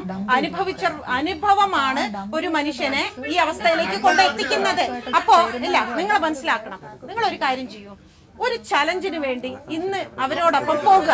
പോയിട്ട് നിങ്ങൾ അവിടെ ഒന്ന് ഇവരുടെ ഇടയിൽ ഒന്ന് നടന്നു നോക്ക്. നിങ്ങൾക്ക് അപകടം സംഭവിക്കുന്നുണ്ടോ ഇല്ലയോ നമുക്ക് നോക്കാം. ഒരു ചെറിയ ഇടവേളയ്ക്ക് ശേഷം വീണ്ടും തിരികെ വരാം. ഒരു മൃഗ ഡോക്ടർ എടുത്തും ഒരു മനുഷ്യ ഡോക്ടർ എടുത്തും അവസാനമായി ചോദിക്കാം, എന്താണ് ഇതിനൊരു പ്രതിവിധി ഡോക്ടർ? ഇല്ല, പ്രതിവിധി നമ്മൾ സർക്കാർ എടുത്ത തീരുമാനങ്ങളെ ഒരു പ്രതിവിധിയാണ്. ABC ചെയ്യാന്നുള്ളതും അതിനകത്തുള്ള നിയമങ്ങൾ വെച്ച് ഇതേപോലെ അസുഖം ബാധിച്ചത് അല്ലെങ്കിൽ നാട്ടുകാരെ ആക്രമിക്കുന്നതായ ഇതിനെ ദയാവധി, കൊല്ലുക എന്നുള്ള വാക്ക് ഉപയോഗിക്കരുത്. കൊല്ലാൻ എങ്ങനെയാണോ ദയാവധത്തിന് ഒരുപാട് മരുന്നുകളുണ്ട്. അത് animal welfare board of India നിഷ്കൃഷ്യ മരുന്നുകൾ തന്നെ ഉണ്ട്, അനസ്തേഷ്യകൾ. അത് ഉപയോഗിച്ച് അതിനെ ദയാവധം ചെയ്യുന്നതായിരിക്കും ഈ പറയുന്ന എല്ലാത്തിനും ഒരു. കാരണം ദയാവധം കൊണ്ട് മാത്രമാവില്ല, ABC മസ്റ്റാണ്. ABC ഇല്ലാതെ ഒരു പ്രവർത്തനമില്ല. ABCയുടെ കൂടെ തന്നെ ദയവാദം എടുത്ത് നമ്മൾ ഈ പോപ്പുലേഷൻ കൺട്രോൾ ചെയ്യണം. ജീവനാണ്. പാക്ക് വരുമ്പോഴാണ് ഈ ആക്രമണം. അവിടെയൊക്കെ 25-50 പല ഒരുമിച്ച് കൂടുന്നുണ്ട്. അത് നമ്മുടെ സർക്കാർ, നമ്മുടെയൊക്കെ തെറ്റ് തന്നെയാണത്. നമ്മൾ ഈ എണ്ണത്തിനെ ഇത്രയും വർധനവിലേക്ക് വിട്ടുന്നുള്ളതാണ്. അതുണ്ടാവില്ല. അത് ABC ചെയ്ത് വർധനവ് കുറച്ച് നമ്മൾ ഈ പാക്ക് സിസ്റ്റത്തിനെ മാറ്റണം. പാക്ക് കൂടുമ്പം ഈ സ്വാഭാവികമായിട്ട് മനുഷ്യരും ഈ ഗ്യാങ് കൂടി ആക്രമിക്കുന്ന സ്വഭാവം ഉണ്ടല്ലോ, ഗ്യാങ് കൂടുന്നുണ്ട്. അതേപോലെ അതിനേക്കാളും വേസ്റ്റ് ആയിട്ടൊരു സംഭവമാണ്. അതുകൊണ്ട് അത് നമ്മൾ ഉണ്ടാവാതിരിക്കാനുള്ള ശ്രമം നമ്മുടെ ഭാഗത്ത് ഉണ്ടാവണം. നാട്ടുകാർക്ക് സുഖമായിട്ട് നടക്കുകയും ചെയ്യണം. പ്രതിവിധി ഒന്ന്, ഈ പറഞ്ഞതുപോലെ സാറ് സൂചിപ്പിച്ചതുപോലെ തന്നെ ഈ പട്ടികൾ ഗ്യാങ്ങായിട്ട് ചേർന്ന് കഴിഞ്ഞാൽ 6-ലധികമാണെന്ന് എനിക്ക് തോന്നുന്നു. 6 അല്ലെങ്കിൽ അതിലധികമോ പട്ടികൾ ഒരു ഏരിയയിലുണ്ടെങ്കിൽ ആക്രമിക്കപ്പെടാനുള്ള സാധ്യതയുണ്ട്. അപ്പോൾ ഒരു പരിധിവരെ നമ്മൾ അതിനെ നശിപ്പിക്കേണ്ടി വരും. ഈ പറഞ്ഞതുപോലെ ഒന്നുകിൽ അക്രമകാരികളായിട്ടുള്ളതോ അല്ലെങ്കിൽ രോഗം ബാധിച്ചതായിട്ടുള്ള പട്ടികളെ നശിപ്പിക്കുക. ഈ നശിപ്പിക്കലിനെതിരെ ആളുകൾ സംസാരിക്കുന്നതിന് ഒരു കാരണം, ഈ പട്ടി പൂർണ്ണമായിട്ടും നശിച്ച് കഴിയുകയും പട്ടി അവിടെ പെരുകുന്നതിന് കാരണമായിട്ടുള്ള സാഹചര്യം അവിടെ നിലനിൽക്കുകയും ചെയ്താൽ പുതുതായിട്ട് അവിടെ പട്ടികൾ വരും. പഴയ പട്ടിയേക്കാൾ അപകടകാരിയായിരിക്കും പുതിയ സ്ഥലത്തേക്ക് വരുന്ന പട്ടി. അതുമാത്രമല്ല, പഴയ പട്ടികൾ കുറച്ച് പ്രായം ചെന്നതായിരിക്കും. പുതുതായിട്ട് വരുന്ന പട്ടികൾ പലപ്പോഴും യങ് ആയിട്ടുള്ള പട്ടികളായിരിക്കും. അങ്ങനെയുള്ള പട്ടികൾക്ക് പേവിഷബാധ ഉണ്ടാകാനുള്ള സാധ്യത കൂടുതലാണ്. അതുകൊണ്ടാണ് പൂർണ്ണമായിട്ടും പട്ടിയെ നശിപ്പിക്കുന്നത് പേവിഷബാധ കുറയ്ക്കുകയല്ല, ഒരുപക്ഷെ കൂട്ടുകയായിരിക്കും ചെയ്യുക എന്നുള്ളൊരു ചിന്ത ഉണ്ട് എന്നുള്ളത് കൊണ്ടാണ് പൂർണ്ണമായിട്ടും കൊല്ലുന്നത് ഒരു പരിഹാരമല്ല എന്ന് പറയുന്നതിനുള്ള കാരണം. എങ്കിലും ആളുകളുടെ ജീവനും സ്വത്തിനും ഭീഷണിയാകുന്ന സാഹചര്യത്തിൽ നമ്മൾ ഇവനെന്തായാലും ഒരു മാരക ആയുധം പുറത്തിരിക്കുന്നത് പോലെ തന്നെ പട്ടിയെ കരുതണം. അങ്ങനെയാണെന്നുണ്ടെങ്കിൽ നമ്മൾക്ക് സുഗമമായ മനുഷ്യജീവന് തടസ്സമാവുന്ന രീതിയിൽ പട്ടിയെ വളർത്തേണ്ട സാഹചര്യം നമ്മുടെ നാട്ടിലില്ല. അതിന് നിയമമെങ്കിൽ നിയമം, പക്ഷേ നിയമം ആളുകൾ കയ്യിലെടുക്കുന്നതിനേക്കാളും നല്ലത് അതിനു മുമ്പ് തന്നെ സർക്കാർ തന്നെ അതിനൊരു മാർഗം കണ്ടെത്തുന്നതായിരിക്കും. ആന്റണി സാർ, ഇപ്പോൾ മേയർ സംസാരിച്ചപ്പോഴൊക്കെ നമുക്ക് കിട്ടിയ ഒരു സൂചന, ഇതെല്ലാം പേപ്പർ ഈ പ്രോസസ്സിംഗ് ഒക്കെ കഴിഞ്ഞു വരാൻ കുറേ കാലതാമസം എടുക്കും.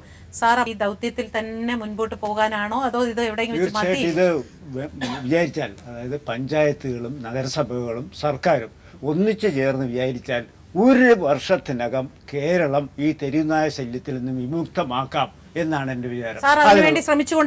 തീർച്ചയായിട്ടും ശ്രമിക്കും. അതായത് ഒരു ഒറ്റയാൾ യജ്ഞമാണ് ഞാൻ നടത്തിക്കൊണ്ടിരിക്കുന്നത്. അതായത് എവിടെയെല്ലാം നമുക്ക് നായ ഷെൽട്ടർ ഉണ്ടാക്കാമോ, ഗവൺമെൻറ് സർക്കാരിന് പുറമ്പോക്ക് ഭൂമി ധാരാളമുണ്ട്, പിന്നെ സ്പോൺസർ ചെയ്യാൻ ധാരാളം വിദേശ മലയാളികളുണ്ട്, കേരളത്തിൽ തന്നെയുള്ള സംരംഭകരുണ്ട്, ഇവരെല്ലാം സ്പോൺസർ ചെയ്യാൻ തയ്യാറാണ്. തീർച്ചയായിട്ടും നമുക്ക് നായ ഷെൽട്ടറുകൾ ഉണ്ടാക്കാം. അവയെ സംരക്ഷിക്കാനായിട്ട് പണ്ട് തിരുവനന്തപുരം സിറ്റിയിൽ കുടുംബശ്രീ പ്രവർത്തകർ വഴി വീടുകളിൽ നിന്നും ഭക്ഷണം ശേഖരിച്ചു കൊടുത്തിരുന്നു. വേസ്റ്റ് ഭക്ഷണം ശേഖരിച്ചു കൊടുത്തിരുന്നത്. അത് തുടരുക മാത്രമല്ല, സർക്കാരിന് 1 രൂപയ്ക്കും 2 രൂപയ്ക്കും പിന്നെ പ്രോഗ്രാമുകളിൽ അരി വിൽക്കുകയില്ലേ, നമുക്ക് അരി വെച്ച് ഈ കുടുംബശ്രീ പ്രവർത്തകരെ കൊണ്ട് തന്നെ അതിനെ ഫീഡ് ചെയ്യിക്കാം. അങ്ങനെ അതിൻ്റെ ഒരു അവസാനം ഈ തെരുവ് നായകൾ ഈ 3 കമ്പാർട്ട്മെൻറ്റുകളിൽ കിടന്ന് തന്നെ അവർക്കൊരു അവസാനം ഉണ്ടാവും. നമ്മൾ നായയെ കൊല്ലുന്നില്ല, നായയെ സംരക്ഷിക്കുന്നു, ജനങ്ങളെ സേവിക്കുന്നു. 1 വർഷത്തിനകം ഇത് സാധിക്കും എന്നാണ് എൻ്റെ പക്ഷം. വിചാരിച്ചാൽ, മനസ്സ് വെച്ചാൽ പഞ്ചായത്തുകൾ വേണം, നഗരസഭകൾ വേണം, സർക്കാരുകൾ വേണം. ഒന്നിച്ചിരുന്ന് കൂട്ടായ പ്രവർത്തനം വെച്ചാൽ നാളെ മുതൽ പ്രവർത്തനം തുടങ്ങാവുന്നതേ ഉള്ളൂ. ജനങ്ങളുടെ ജീവിതത്തിനും ജീവനും ഭീഷണിയായിരിക്കുന്ന ഈ ശുനകനെ കൊല്ലണം എന്ന് ഒരു കൂട്ടർ, കൊല്ലരുത് എന്ന് മറ്റൊരു കൂട്ടർ. ഇതിൽ ആരുടെ പക്ഷമായിരിക്കും ജയിക്കുക? ആരുടെ പക്ഷത്താണ് ന്യായം? ഇനിയും ജീവനുകൾ ഹോമിക്കപ്പെടേണ്ടി വരുമോ? ഒരിക്കലും അവസാനിക്കാത്തൊരു പ്രശ്നമായി ഈ പ്രശ്നം നിലനിൽക്കുമോ? എന്തായാലും രസകരമായിരുന്നു ഈ ചർച്ച എന്ന വാക്ക് ഞാൻ ഒരിക്കലും ഉപയോഗിക്കില്ല. പക്ഷേ പ്രയോജനകരമായിരുന്നു എന്ന് വേണമെങ്കിൽ നമുക്ക് കരുതാം. ഈ ചർച്ചയിൽ പങ്കെടുത്ത എല്ലാവർക്കും നന്ദി. മറ്റൊരു വിഷയവുമായി വീണ്ടും അടുത്തയാഴ്ച സെൽഫിയിൽ ഇതേ നേരം നമുക്ക് കാണാം. നമസ്തേ.